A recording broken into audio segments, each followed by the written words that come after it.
Nate here, Nerdarchy, for nerds by nerds, and today we're going to be talking about Dungeons & Dragons 5th edition monster, the Illithid, A.K.A the Mindflayer, A.K.A the brain-sucking monstrosity. With me, I have... I'm Ted. Dave. Sorry to cut you off, but he's not a monstrosity. He's an aberration. Yes. Much different. Very Much different forms of terribleness. So this segment that we do, we've done a bunch of Dungeons and Dragons monsters before. Mm-hmm. So basically, we're going to go over the monster and then we're going to think of like cool ways to use it that maybe people aren't using them. Absolutely. So basically, you've got it's a high level monster for our group anyway. It's a challenge 7, and it's got all kinds of awesome abilities that you can use to tackle. Well, plus that challenge 7 means something completely different in 5th edition. That's for just him. And then any other edition. The XP budget is kind of weird because of a CR1 for a CR1 party may be completely different. Or a CR2. Mm-hmm. There's definitely some CR2s and 3s that can like one shot. Absolutely. Characters at that level. So. Yeah, it's definitely you still have to figure out based on the party strength and how deadly you want the encounter to be, and one of the problems with Mindflayers is they're not going to be by themselves because they like to travel with thralls. Yes, all different kinds of things. In the book, I don't think it mentions many of these thralls, does it? No, but any intelligent race with a brain, a Mindflayer wants to get his tentacles in there and wiggle them around. I mean, it's got a power called Dominate Monster. Okay, well, anything you want. Yeah. If your Illithids hang out in the Underdark, then any Underdark creature is acceptable, or hey, could have gone above ground and snatched something. Absolutely. And then if you're more planier Illithids, like spacefaring or something like that, like alien technology kind of feel to them, then you can have anything you want, really. Or he could just be running the local artisan guild. Yeah, or a yacht club. Yeah, as a front. I mean, the Illithid is just one of those monsters that, you're not going to only encounter them in the wilderness. They're the kind of thing that's going to infiltrate society. Absolutely.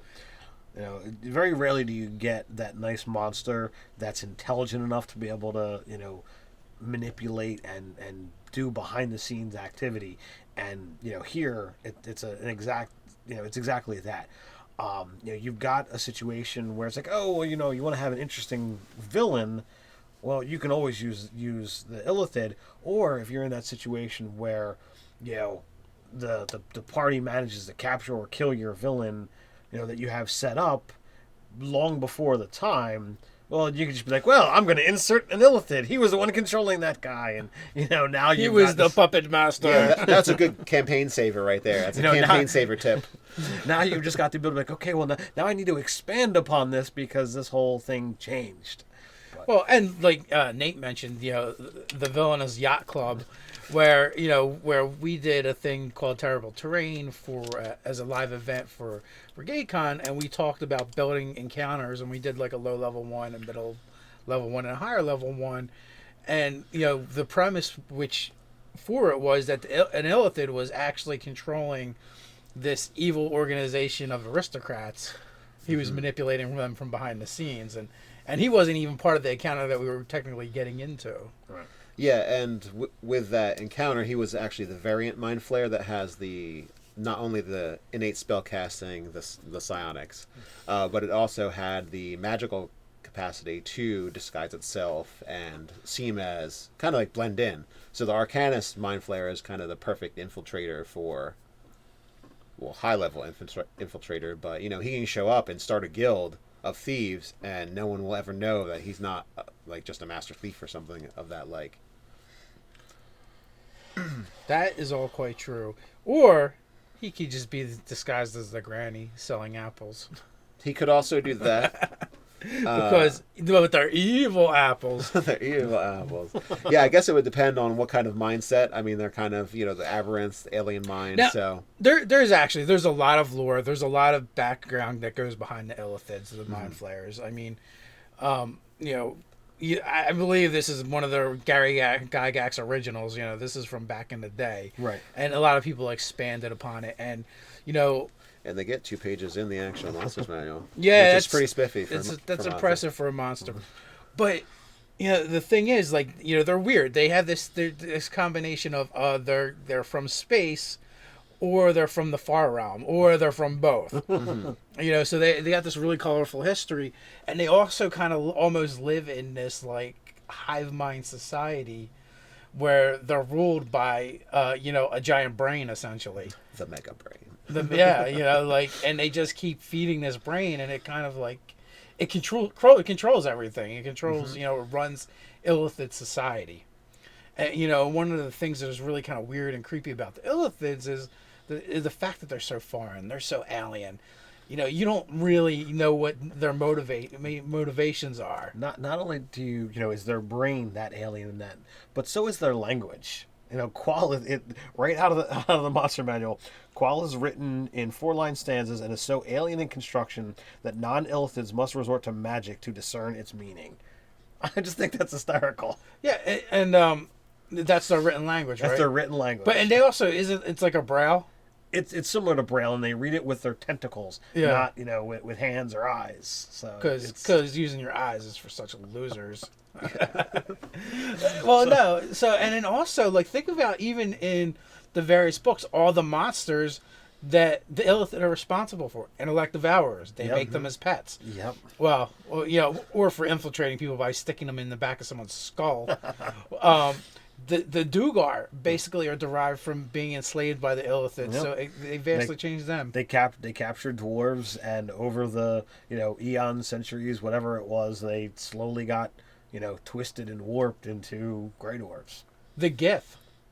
Yeah. Githzero and Githyanki. They also basically formed them and the Split, so and they're just the ones I can think of off the top of my head. In previous editions, there was a brain golem. Yeah, I was just gonna say there's the brain golem. Yeah, we cannot mention the brain golem. So they like to get in there and kind of tinker with things that really people shouldn't be tinkering with, and so there's all kinds of interesting things you could do with this monster. From any one of those standpoints, you could introduce them through an intellect devour and getting discovered in an NPC, and then it's like a mystery. Well, how did that happen? Where did that come from? Could lead back to Illithids. Maybe the Dugars actually seek out player character parties to help them against an Illithid problem. So it's like, well, which evil do you side with, right? The Githyanki, they go on Illithid hunts. So you could come across a party hunting for, an Illithid. Or you could come across the battle, and it's like, which side do you help? You just hang out in the corner and wait. Hide and cower.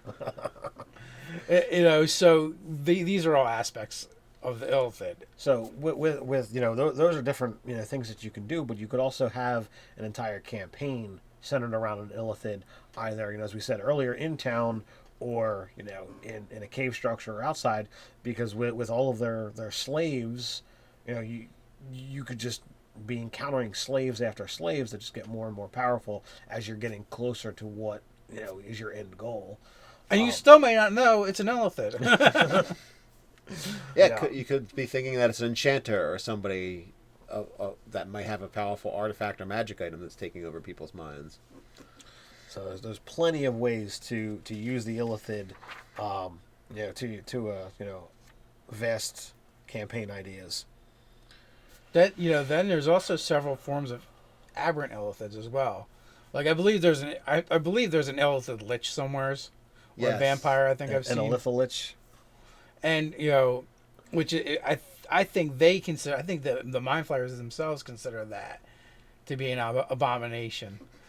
So like you could be working with Illithids to bring down another Illithid and not even know it. Because they could look like regular adventurers, or they could actually have regular adventurers dominate it to do what they need to do. Well, yeah. So like, there's definitely like when you're talking about using Mindflayers and Illithids in your campaign, it's definitely one of those monsters that shouldn't just pop up. Like it should mean something.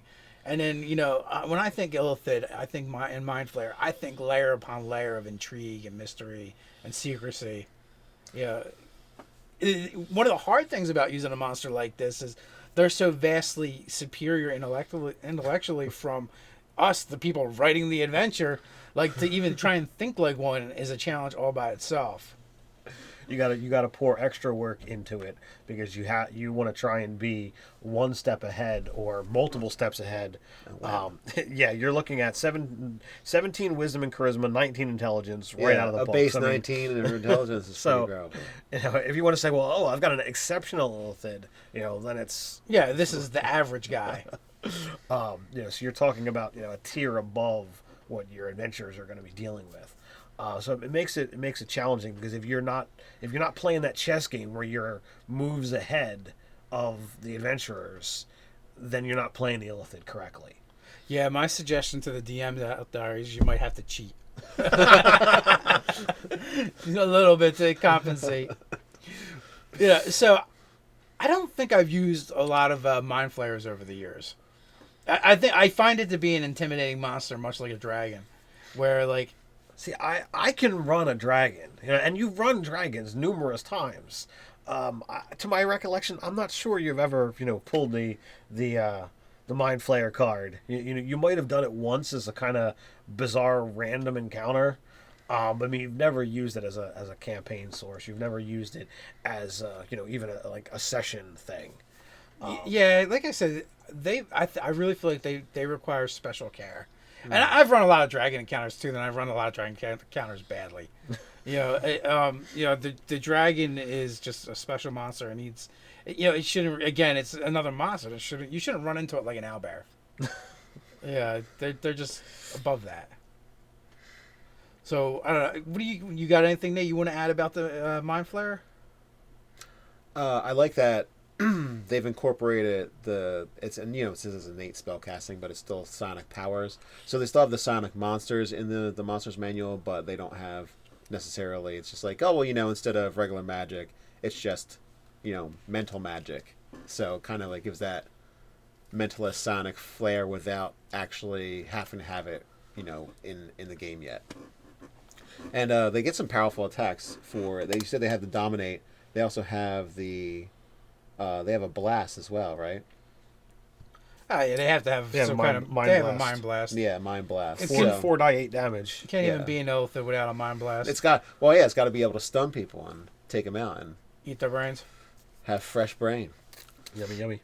So what about a good Illithid? A good Illithid. If you actually had one, I would think it would be like a social outcast kind of. Like the radical thinker that I think this my society is incorrect, and I'm going to go off and do this crazy, convoluted concept. If you want to stick, closer to the Mindflayer, but make him good, make him chaotic good, and make him like, oh well, I am vastly superior, so I'm going to help people. He still has to deal with his issues because he eats brains. That's how he how he consumes. But if you use him as kind of a messed up hero trying to do stuff, and you could have him either failing or succeeding, but he's behind the scenes manipulating all these things, quote unquote, for the better of the area. Or maybe he's the vigilante at night that stalks criminals, and you're like, oh, we got to meet this guy. If you're like a lawful good guy, you're like, because we have to bring him to justice, and he says he can't be killing people without trials and ripping their head off, or whatever he does. And then they're always decapitated so that you don't know that they're missing their brain. Yeah. So you never find the head. So it's like, this guy's messed up. And you're trying to find him, and you're trying to capture him, and then you find out that he's actually like a superhero. He's an urban ranger. He's a beastmaster, and he feeds the emptied out head to his companion. Yeah, maybe it's like a giant pig or something like that. They're like, oh, yummy. Get rid of the evidence. Oh my god! Or maybe he's got a pocket mimic. Yeah, maybe. Little mimic in a portable hole. We're all good. Yeah. Well, what I was actually thinking though. I want to do this, Illithid. I was thinking not as a player character, but maybe as a benefactor to a party. Like he's their sponsor, and they don't know he's an Illithid. Mm-hmm. And later on, like you can introduce Illithids and their ilk because they're trying to take out the party's sponsor. Yeah, you're like, why are all these Illithids? It's like the Illithid war. Why are they so angry? Yeah. Why are they so angry? What did you do? Yes.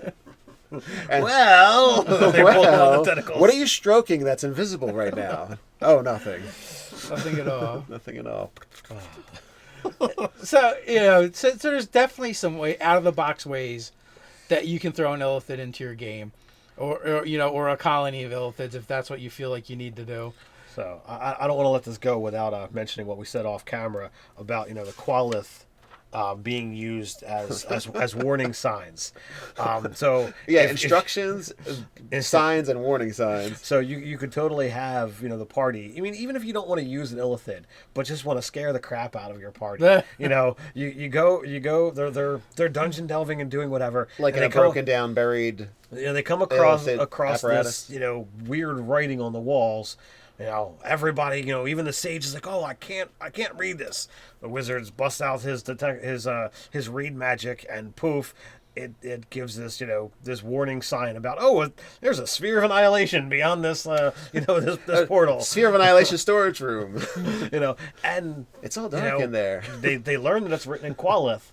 So if you've got savvy players, you've just warned them about the presence of illithids in the area. So hopefully they're crapping themselves. No. It's a sphere of annihilations, but it's actually instructions on how to use their garbage disposal system. Yeah. It's like, place anything that you don't want to see ever again in this room. And then close the door. So, it's just a way of being able to, essentially frighten the players without actually having to go through the process of putting a Mindflayer in the actual game. Just put their writing in. I really think it would be a terrible trap if you just had if they had some kind of way of having light switches. So light panels you touch, and then it's like, oh, it's really dark in this room. I don't know what it says. Well, let's see what it says. I'll turn the light switch on, and then that player's gone forever. Or he loses an arm. I don't know. If Sphere of Annihilation, does you if you touch it, all of you goes, or just the part that touches it? Yeah, I'm not certain on that one. I think it would be cool. I think you actually have to get in it. You have to go into it completely. Oh, well, that's not as exciting. Like in the original Tomb of Horrors, it was a hole too small for most players to fit in. I just happen to have one that could shrink. So you shrank and all right, I let's can get explore. in there. Yeah. And boom, gone. Yeah. So it's when you completely enter. Oh, okay. Yeah. So. But as a DM, feel free to change or modify. I think a rules. one-handed player, a one-armed player would be pretty... We've had a 9-figured rogue at the table. Yeah, 9-figured rogue. Well, wasn't it more like 9 3/4 or something? It's or 9.5. 9.5-figured rogue. Aggravated damage will get you every time. Well, yeah, so that's some interesting ways to use the language, and without putting any illithids in.